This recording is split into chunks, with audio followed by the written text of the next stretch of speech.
नमस्कार, मैं हूं आपके साथ गौरव राजेंद्र। बुलेटिन की शुरुआत करते हैं। वित्त मंत्री ओपी चौधरी ने बजट की बारीकियों पर बीजेपी मीडिया विभाग एकात्म परिसर में प्रवक्ता पैनलिस्ट से चर्चा की।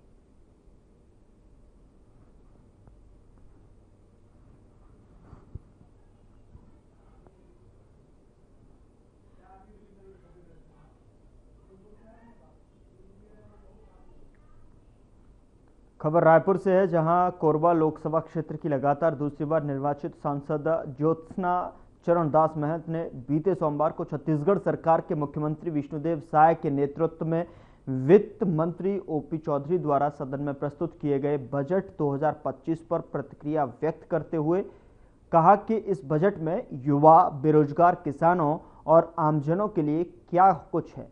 सरकार को स्पष्ट करना चाहिए कि बढ़ती महंगाई से घर चलाना मुश्किल हो गया है। महंगाई को कम करने के लिए बजट में किसी प्रकार का कोई प्रावधान नहीं है। सांसद ने कहा कि शराबबंदी को ढोंग रचने वाली भाजपा सरकार शराब में नई नई स्कीम लाकर अपना खजाना भरने का काम कर रही है। तो वहीं सांसद ने कहा कि ग्रामीण अर्थव्यवस्था और महिलाओं के उत्थान के लिए बजट में भी कुछ दिखाई नहीं देता। कोरबा में महिला थाना और नशा मुक्ति केंद्र खोले जाने का सांसद ने स्वागत किया है।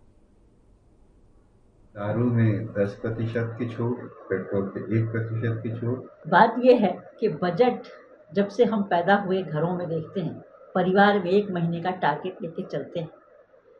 सरकार जो है वो 1 साल का टारगेट लेके चलती है कि हमें 1 साल में क्या क्या बजट में अपने जनता के लिए करना है।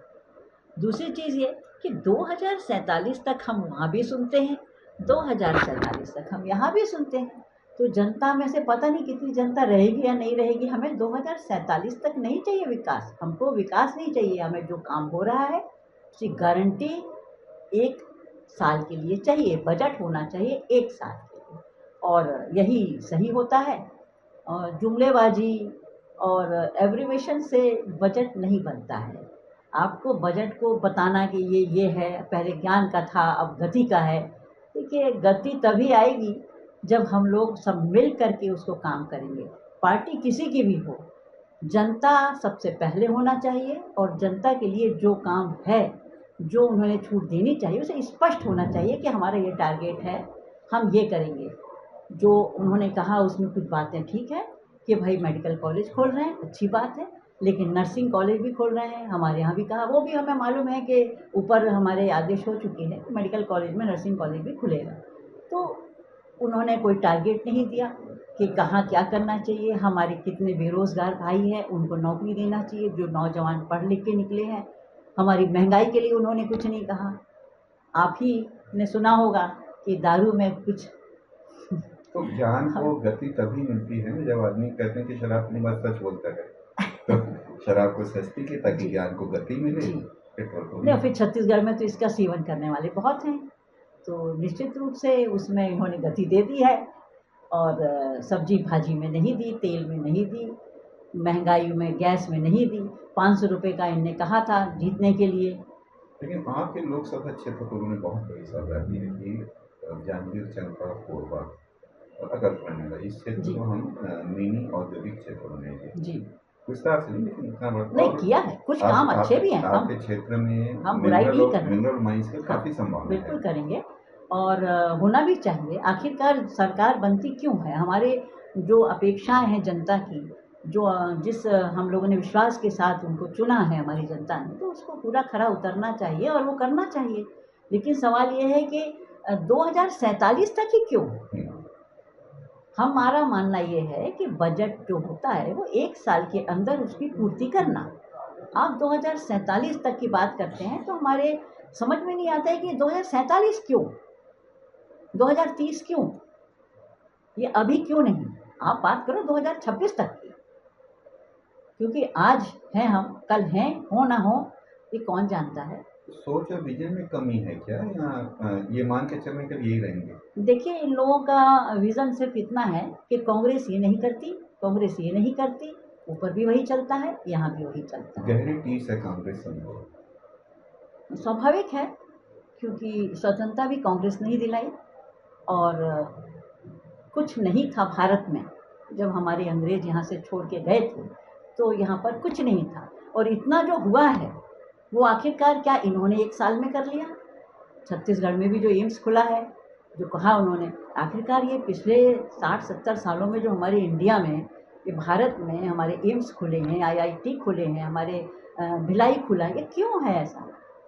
जो भी बाल्को खुला था सभी तो खुले थे, कोई कमी थी क्या? जहाँ सुई नहीं बनती थी वहाँ इंजन तक बन रहे थे। तो आखिरकार और फिर वक्त है, देखिए आज विकसित भारत क्यों इसलिए विकास के लिए बोल सकते हैं, क्योंकि हर दिन हम लोगों के इवेंट हो रहे हैं, हम लोग इवोल्यूशन जो होता है वो हो रहा है।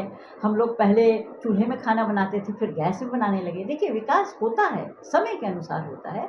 आज मोबाइल जो दिया गया है हर व्यक्ति के हाथ में है, वो किसने दिया? आज टीवी जो हर घर में है वो किसने दिया? वो कांग्रेस ने दिया है, राजीव गांधी ने दिया है, हमारी इंदिरा जी ने दिया है। इनका सोच था। हरित क्रांति किसने दी? तो देखिए समय समय पर चीज़ें होती हैं। आज भी यदि हमारी सरकार होती तो आज आधार कार्ड को ले लीजिए आप, जिसका हम लोगों ने बहुत विरोध देखा, आज वो आधार कार्ड जीवन का आधार बन गया। तो किसी के मीन मेक नहीं निकालना चाहिए। मैं मीन मेक नहीं निकाल रही हूँ, हम ये कह रहे हैं कि हमारा विज़न जो है वो 1 साल का होना चाहिए, इतना 2047 का नहीं। और हम जुमलेबाजी में विश्वास नहीं रखते। आप लच्छेदार बातें करते हैं, और चाहे वो 100 पेज का लिखें चाहे 200 पेज का लिखें, आखिरकार आपको जनता ने भेजा है, तो आपने कोई बड़ी बात नहीं की है। मैं इतना ही कहूँगी।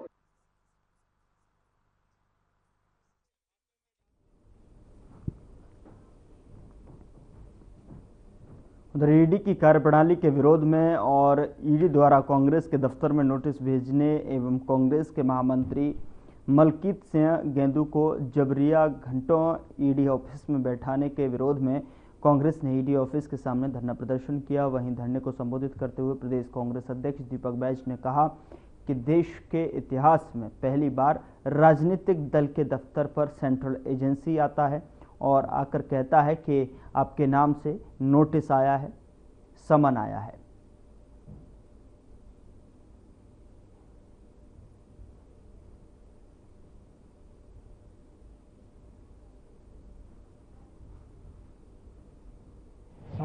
देखिए, सरकार का बजट पूरी तरह से कोरी कल्पना है। न इस बजट में कोई नीति है, न कोई विजन है। ये बजट छत्तीसगढ़ के विकास के लिए नहीं, बल्कि छत्तीसगढ़ के विनाश के लिए बजट है। पिछले 1 साल में सरकार का बजट का पैसा 1 रुपए गांव में और शहरों में नहीं गया। 40,000 करोड़ से अधिक इस सरकार ने कर्जा लिया। इसलिए ये बजट पूरी तरह से दिशाहीन बजट है। वो जानकारियां उपलब्ध करा दिए हैं और हम 1-1 रुपए 1-1 पाई का हिसाब हम दे रहे हैं और 1 नंबर में दे रहे हैं। लेकिन सेंट्रल एजेंसी और सरकार की मंशा बिल्कुल भी ठीक नहीं है। ये नेताओं को प्रताड़ित करना चाहती है, नेताओं को फंसाना चाहती है, नेताओं को डराना चाहती है। हम इससे बिल्कुल भी सहमत नहीं है। हम हर जांच में मदद करने को तैयार हैं, लेकिन डराना, धमकाना, प्रताड़ित ये हमें मंजूर नहीं है। भारतीय जनता पार्टी की सरकार द्वारा कभी ईडी का, कभी स्थानीय पुलिस की जासूसी के माध्यम से कांग्रेस के नेता और कार्यकर्ताओं को डराने का प्रयास किया जा रहा है। मैं समझता हूं बिल्कुल भी लोकतंत्र में इसके लिए कोई स्थान नहीं है। और अपनी नाकामियों को छुपाने के लिए, अपनी विफलताओं को छुपाने के लिए, मुद्दों से भटकाने के लिए देश के इतिहास में पहली बार एक सेंट्रल एजेंसी कांग्रेस कार्यालय के दफ्तर में आती है, विपक्षी राजनीतिक दल के दफ्तर में आती है और नोटिस दिया जाता है। हमने कहा अगर नोटिस आया है हम उसका फेस करेंगे और हर सवालों का जवाब हम देंगे और सहयोग भी करेंगे, लेकिन उसके बावजूद भी दबाव डालना, डराना, धमकाना, कांग्रेस जिस तरह से हम लोगों ने जवाब पेश किए उससे अलग सवालें पूछना क्या दर्शाता है? क्या आप हमें डराने का प्रयास कर रहे हो? क्या कांग्रेस पार्टी जनता के हित की मुद्दों की लड़ाई लड़ रही है? नहीं लड़ना चाहिए। क्या जनता के हितों की लड़ाई नहीं लड़ना चाहिए? सरकार की विफलताओं को लेकर मुद्दा नहीं उठाना चाहिए? मतलब भारतीय जनता पार्टी चाहती है कि विपक्ष ही न रहे, विपक्ष ही खत्म कर दो। नेताओं को डराओ धमकाओ जेल भेजो।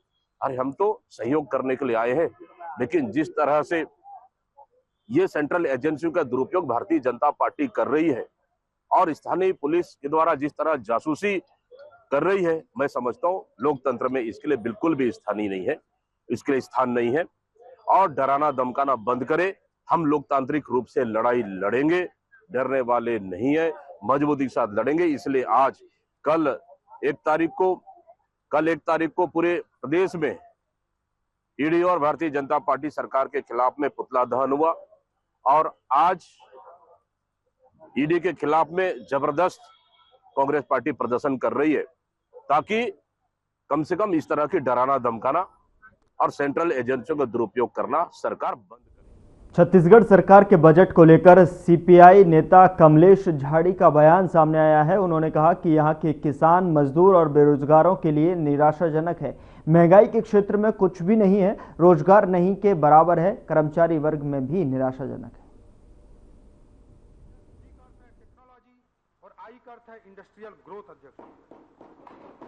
देखिए, ये जो बजट है छत्तीसगढ़ का, जो बजट पेश हुआ है कल, वो संतोषजनक नहीं रहा है। ना किसानों के लिए कोई कार्य योजना है, ना बेरोजगारों के लिए कोई कार्य योजना है, ना मजदूर के लिए कोई कार्य योजना है। और सबसे बड़ी बात ये कि इस देश के मूल निवासी, इस देश के मालिक आदिवासियों के लिए, और छत्तीसगढ़ एक पूर्णतः आदिवासी बहुल क्षेत्र है, ना उन आदिवासियों के लिए कोई कार्य योजना है विकास के लिए, और ना ही कर्मचारी वर्ग के लिए कोई कहना चाहिए क्या कहना चाहिए संधि बजट रहा है। ये बजट पूर्णतः एक इंडस्ट्रियल बजट था।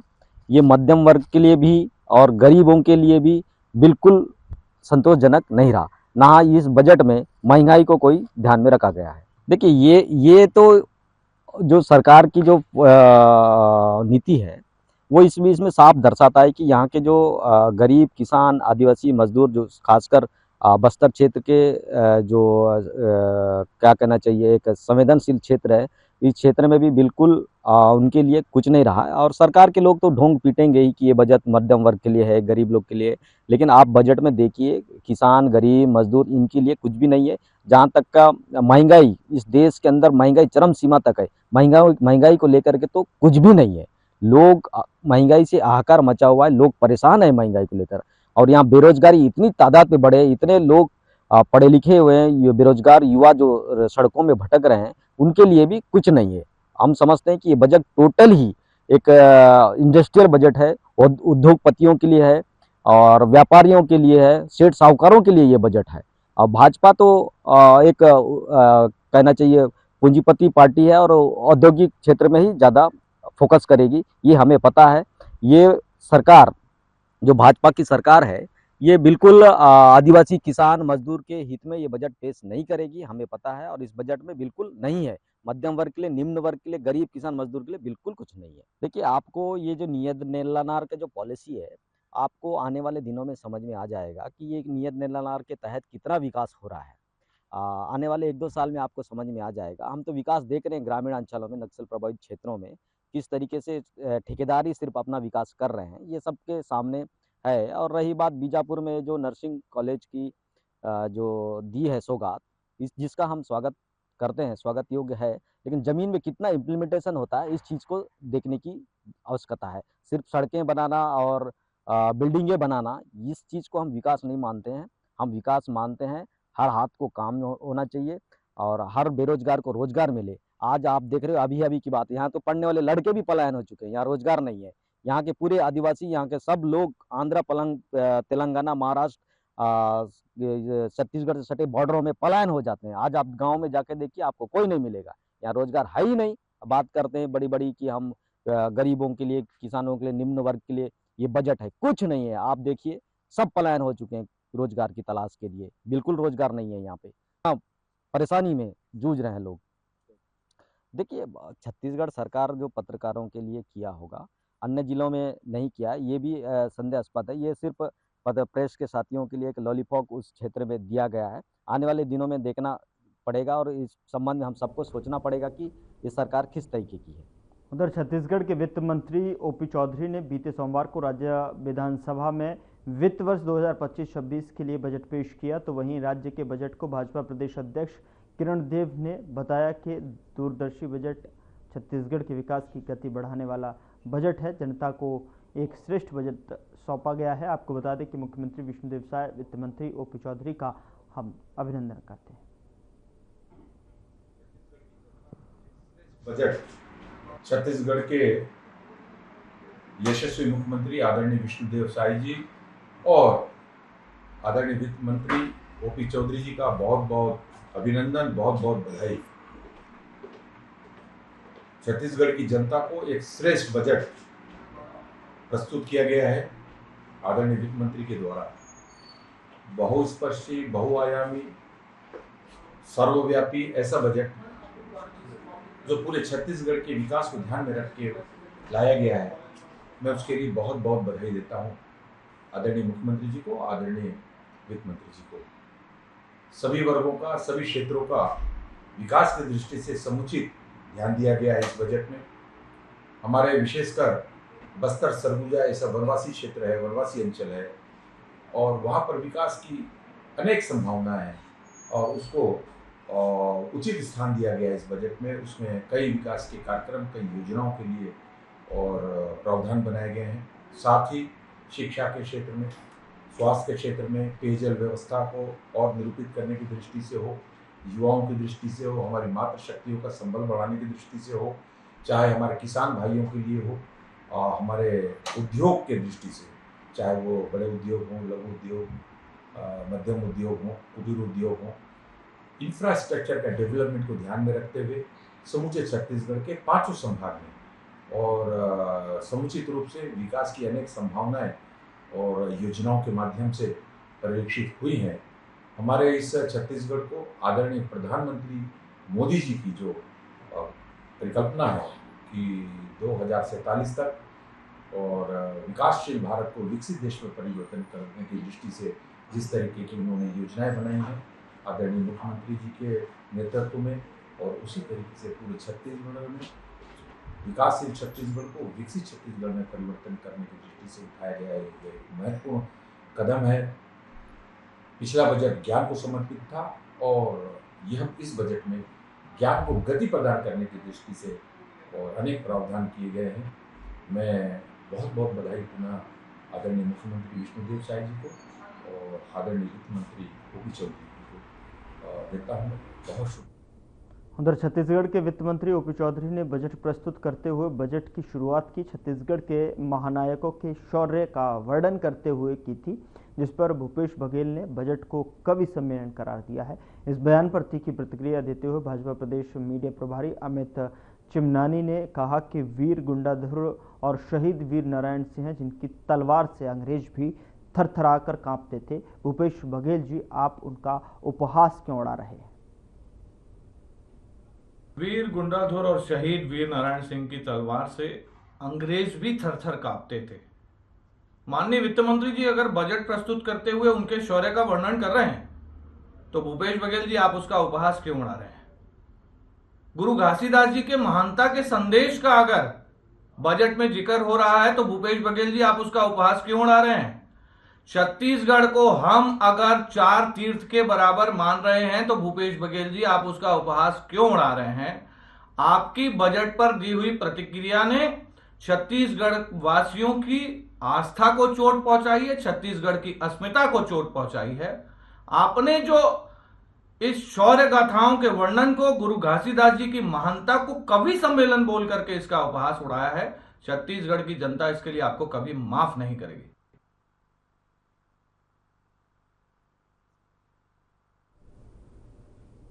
उधर डिमरापाल में बने सुपर स्पेशलिटी अस्पताल को निजीकरण करने के मामले में कांग्रेस ने प्रेस कॉन्फ्रेंस की है। आपको बता दें कि जिला अध्यक्ष ने कहा कि बस्तर की जनता को बीजेपी की सरकार धोखा दे रही है, तो वहीं राज्य सरकार और केंद्र सरकार की तरफ से बनाया गया डिमरापाल में सुपर स्पेशलिटी अस्पताल अब निजी हाथों में जाने की कवायद चल रही है। इसी मामले को लेकर जगदलपुर स्थित राजीव भवन में कांग्रेस के जिला अध्यक्ष सुशील मौर्य ने प्रेस कॉन्फ्रेंस की, जिनमें उन्होंने कहा कि कम पैसे में उचित इलाज दिलाने की बात कहकर अब उस अस्पताल को निजी हाथों में सौंपने के लिए टेंडर प्रक्रिया जारी करना चाह रही है। कहीं न कहीं बस्तर की जनता को धोखा देना साबित होता है।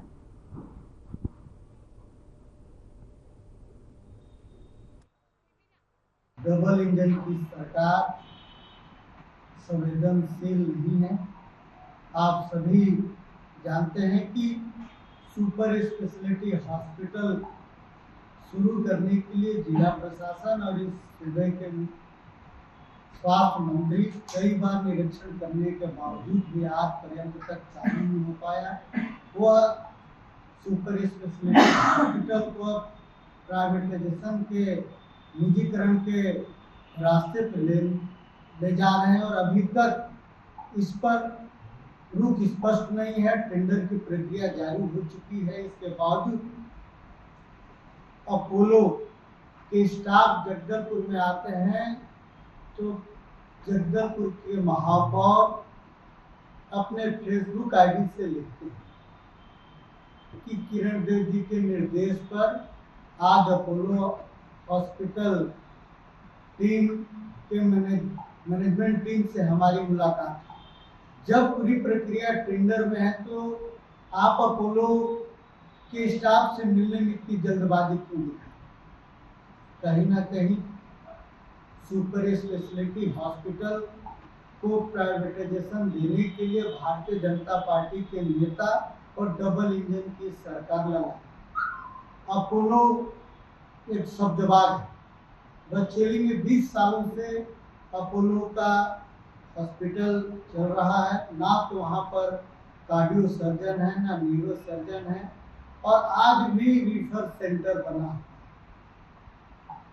आखिर यह स्थानीय महापौर अपोलो को ही बुलाकर सुपर स्पेशलिटी को घुमाते हैं और 11वीं मंजिल के हॉस्पिटल पर करोड़ों रुपए खर्च होते हैं और करोड़ों रुपए खर्च करने के बाद डबल इंजन की सरकार नहीं चला पा रही है। यह डबल इंजन की सरकार के लिए शर्मनाक है, बस्तर वासियों के लिए दुर्भाग्य की बात है।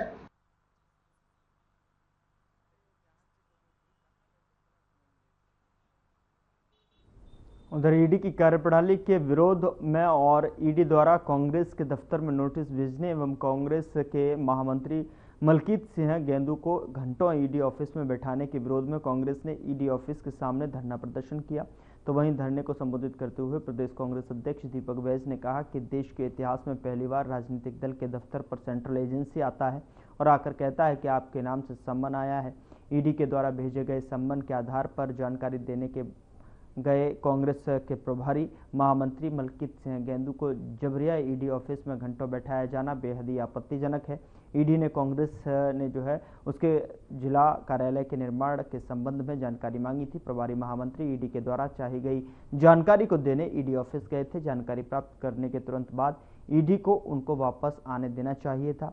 तो वहीं ईडी को कुछ अतिरिक्त जानकारी चाहिए थी तो उसको वह लिखित में मांग सकते थे। उन्होंने कहा कि उस जानकारी को उपलब्ध कराया जाएगा। धरने में प्रदेश कांग्रेस अध्यक्ष दीपक बैज, नेता प्रतिपक्ष डॉक्टर चरणदास महंत और एआईसीसी महासचिव एवं पूर्व मुख्यमंत्री भूपेश बघेल, सह प्रभारी जरता लेतफलांग विजय जांगिड़ की उपस्थिति में धरना संपन्न हुआ। छत्तीसगढ़ प्रदेश में भारतीय जनता पार्टी की सरकार द्वारा कभी ईडी का, कभी स्थानीय पुलिस की जासूसी के माध्यम से कांग्रेस के नेता और कार्यकर्ताओं को डराने का प्रयास किया जा रहा है। मैं समझता हूं बिल्कुल भी लोकतंत्र में इसके लिए कोई स्थान नहीं है और अपनी नाकामियों को छुपाने के लिए, अपनी विफलताओं को छुपाने के लिए, मुद्दों से भटकाने के लिए देश के इतिहास में पहली बार कि एक सेंट्रल एजेंसी कांग्रेस कार्यालय के दफ्तर में आती है, विपक्षी राजनीतिक दल के दफ्तर में आती है और नोटिस दिया जाता है। हमने कहा अगर नोटिस आया है हम उसका फैस करेंगे और हर सवालों का जवाब हम देंगे और सहयोग भी करेंगे, लेकिन उसके बावजूद भी दबाव डालना, डराना, धमकाना, कांग्रेस जिस तरह से हम लोगों ने जवाब पेश किए उससे अलग सवालें पूछना क्या दर्शाता है? क्या आप हमें डराने का प्रयास कर रहे हो? क्या कांग्रेस पार्टी जनता के हित की मुद्दों की लड़ाई लड़ रही है? नहीं लड़ना चाहिए। क्या जनता के हितों की लड़ाई नहीं लड़ना चाहिए? सरकार की विफलताओं को लेकर मुद्दा नहीं उठाना चाहिए? मतलब भारतीय जनता पार्टी चाहती है कि विपक्ष ही न रहे, विपक्ष ही खत्म कर दो, नेताओं को डराओ, धमकाओ, जेल भेजो।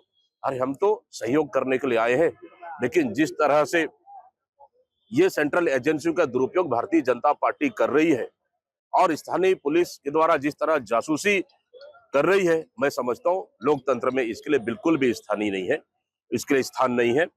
और डराना धमकाना बंद करे। हम लोकतांत्रिक रूप से लड़ाई लड़ेंगे, डरने वाले नहीं है, मजबूती के साथ लड़ेंगे। इसलिए आज कल 1 तारीख को पूरे प्रदेश में ईडी और भारतीय जनता पार्टी सरकार के खिलाफ में पुतला दहन हुआ और आज ईडी के खिलाफ में जबरदस्त कांग्रेस पार्टी प्रदर्शन कर रही है ताकि कम से कम इस तरह की डराना धमकाना और सेंट्रल एजेंसियों का दुरुपयोग करना सरकार बंद करे। वो जानकारियां उपलब्ध करा दिए हैं और हम एक रुपए एक पाई का हिसाब हम दे रहे हैं और 1 नंबर में दे रहे हैं। लेकिन सेंट्रल एजेंसी और सरकार की मंशा बिल्कुल भी ठीक नहीं है। ये नेताओं को प्रताड़ित करना चाहती है, नेताओं को फंसाना चाहती है, नेताओं को डराना चाहती है। हम इससे बिल्कुल भी सहमत नहीं है। हम हर जांच में मदद करने को तैयार हैं, लेकिन डराना धमकाना प्रताड़ित ये हमें मंजूर नहीं है। ये सरकार का बजट भी आगे देख रहे हैं। देखिए, सरकार का बजट पूरी तरह से कोरी कल्पना है। न इस बजट में कोई नीति है, न कोई विजन है। ये बजट छत्तीसगढ़ के विकास के लिए नहीं, बल्कि छत्तीसगढ़ के विनाश के लिए बजट है। पिछले 1 साल में सरकार का बजट का पैसा 1 रुपए गांव में और शहरों में नहीं गया। 40,000 करोड़ से अधिक इस सरकार ने कर्जा लिया। इसलिए ये बजट पूरी तरह से दिशाहीन बजट है। उधर छत्तीसगढ़ के मुख्यमंत्री विष्णुदेव साय के नेतृत्व में वित्त मंत्री ओपी चौधरी ने विधानसभा में वर्ष 2025 का आम बजट पेश किया। कांकेर जिले के लिए सरकार ने शिक्षा क्षेत्र में कई घोषणाएं की हैं। प्रदेश चैम्बर ऑफ कॉमर्स के अध्यक्ष अमर परवानी ने कहा कि राज्य सरकार द्वारा आयोजित घोषित किए गए बजट का स्वागत किया गया है। उन्होंने चैम्बर ऑफ कॉमर्स के कार्यालय के लिए नवा रायपुर के रियायती दरों पर जमीन उपलब्ध कराने की घोषणा की सराहना की है। रेलवे यात्री कल्याण संघ के प्रदेश अध्यक्ष शिव दत्ता ने कहा कि छत्तीसगढ़ के सरकार का बजट रायपुर दुर्ग में मेट्रो ट्रेन के सर्वे की घोषणा की है और साथ ही आपका स्वागत करते हैं। मैं आयुषी शुक्ला, मैं बिहान समूह से जुड़ी हुई हूँ। हम महिलाओं में प्रतिभा की कोई कमी नहीं है। जरूरत थी हौसले एवं मार्गदर्शन की, जो हमें लखपति दीदी योजना से मिल रही है। अब हमारे काम को आगे बढ़ाने के लिए फंड्स की आवश्यकता है। आज जो छत्तीसगढ़ शासन द्वारा बजट प्रस्तुत किया गया है, उसमें अच्छी खासी धनराशि का प्रावधान किया गया है। इससे हमें आगे बढ़ने में मदद मिलेगी। थैंक यू मुख्यमंत्री जी, थैंक यू वित्त मंत्री जी। आज जो बजट पेश हुआ उसके लिए मैं माननीय वित्त मंत्री जी का और सीएम साहब का बहुत बहुत धन्यवाद और आभार देता हूं। उन्होंने हमारे लिए तो बहुत बड़ी सौगात चैम्बर भवन के लिए उन्होंने नया राजधानी में रियायती दर पे जमीन देने का ऐलान किया। इसके अलावा चैम्बर की काफ़ी मांगों को ऊपर उन्होंने संज्ञान लिया है, जिसे ई-वे बिल की उन्होंने जो अमाउंट था उसकी राशि को डबल कर दी। उसके अलावा आपका जो हमारे वेट के पुराने जो मामले थे, 25,000 के नीचे जितने मामले थे उसको उन्होंने माफ़ कर दिया। तो करीब 62,500 जो हमारे व्यापारी था जिनके लिटिगेशन पेंडिंग थे वो पूरे समाप्त हो जाते हैं। और इसके अलावा ऐसा कोई वर्ग नहीं है जिसको उन्होंने छोड़ा। इंफ्रा की स्पेंडिंग हो, चाहे प्रधानमंत्री आवास में खर्चे की बात हो, ये दोनों चीज़ को अगर हम पकड़ते हैं तो इसमें पूरे ट्रेड और इंडस्ट्री को गति मिलेगा। चाहे किसानों की बात हो या जो नई उद्योग नीति में उन्होंने जो सब्सिडी और जो बाकी चीज़ों के लिए उन्होंने जो एक्स्ट्रा प्रावधान किया है उसमें इंडस्ट्री को यहाँ गति मिलेगी। युवाओं के लिए बहुत अच्छा उन्होंने अलग अलग तरीके से उन्होंने पॉजिटिव किया है। मैं नहीं समझता कि किसी भी वर्ग हो, चाहे बस्तर हो, चाहे सरगुजा हो, चाहे मेडिकल हो, नर्सिंग हो, चाहे कोई भी वर्ग हो। एक और हमारी मांग थी कि जो बड़े आईटी सेक्टर आ रहे हैं उनके लिए प्लग इन वाली सुविधा हो, उसके लिए भी उन्होंने प्रावधान किया है कि जो ज़्यादा लोगों को रोजगार देंगे और आईटी से रिलेटेड लोग हैं उनको प्लग इन ऑफिस का देंगे, उसके लिए बजट का प्रावधान। तो मैं समझता हूँ किसी भी वर्ग को, चाहे युवा हो, चाहे उद्योग हो, चाहे किसान हो, चाहे आपका वनोपज हो, चाहे ट्रेड बॉडी हो, किसी को भी उन्होंने नहीं छोड़ा है। मैं इस बजट की पूरे छत्तीसगढ़ चैम्बर और की टीम की तरफ से बहुत आभार देता हूं हमारे आदरणीय वित्त मंत्री जी को और सीएम साहब को। छत्तीसगढ़ में आज जो बजट में मेट्रो के लिए प्रावधान किया गया है सर्वे के लिए, उससे यात्रियों को बहुत ही लाभ पहुंचने वाला है। हजारों की संख्या में रोज जो है दुर्ग भिलाई से लोग रायपुर में नौकरी करने आते हैं और रायपुर से भी कुछ लोग उस तरफ जाते हैं, उनके लिए तो सुविधाजनक है ही है। और साथ में आमजन जो ट्रैफिक में फंसते हैं उनके लिए तो और ही अच्छा ये सुविधा है। इसके लिए हम जो है सरकार को भूरी भूरी बधाई देते हैं और प्रशंसा करते हैं। छत्तीसगढ़ में जो आज बजट आया है इसमें सभी वर्गों का ध्यान रखा गया है और मैं तो समझ रहा हूँ उसमें पहली बार ऐसा हुआ है बहुत दिनों बाद कि पत्रकारों का भी ध्यान रखा गया है। पत्रकार सम्मान निधि जो 10,000 से सीधा 20,000 कर दी गई है, ये बहुत सराहनीय स्वागत योग्य कदम है। अपनी ज़िंदगी में पत्रकार खबरों की दौड़ में अपनी ज़िंदगी यूं ही लगा देते हैं और जिस तरह उन्हें इस उम्र में 60 साल होने के बाद उम्र में जो ये सम्मान निधि देने का जो छत्तीसगढ़ सरकार का निर्णय था उसमें उसको डबल अप कर दिया गया है। मैं इसका स्वागत करता हूं और इसके लिए छत्तीसगढ़ की सरकार, जनसंपर्क विभाग बधाई का पात्र है। नमस्कार, सोनी चेलक, प्रदेश महामंत्री, राज्य कर्मचारी संघ छत्तीसगढ़। आज बजट की जानकारी हमको मीडिया से प्राप्त हुई। इस बजट में कर्मचारियों का 3% जो महंगाई भत्ता हम केंद्र के समान जो पीछे थे, आज हमको मिल गया है। बजट के माध्यम से, छत्तीसगढ़ विधानसभा के माध्यम से बहुत ही खुशी हुई, कर्मचारी में खुशी का लहर है। हम पुनः माननीय मुख्यमंत्री जी और माननीय वित्त मंत्री जी का आभार व्यक्त करते हैं।